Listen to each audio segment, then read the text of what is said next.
ಆಶೀರ್ವಾದವನ್ನು ಪಡೆದು ನಿಮ್ಮ ಆಶೀರ್ವಾದವನ್ನು ಪಡೆದು ಗುರುಕುಲವನ್ನು ಸೇರಿದವನು. ಹಾಗೆಯೇ ಚೌಷಷ್ಠಿ ವಿದ್ಯೆಯನ್ನು ಕಲಿತವನಿದ್ದೇನೆ.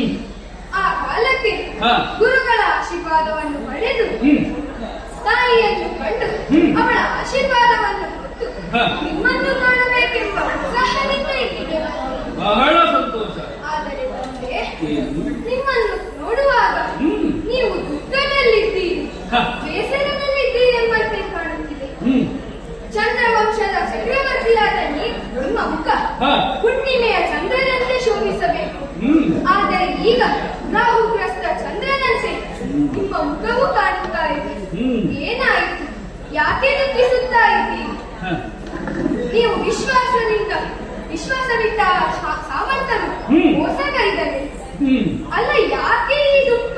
ನನ್ನಲ್ಲಿ ಹೇಳಿದಂತೆ ಮಗನೇ, ನನಗೆ ಬೇರೆ ಯಾರು ದುಃಖ ಅಲ್ಲ, ನೀನು ಒಬ್ಬರೇ ಅಲ್ವಾ? ತಾನು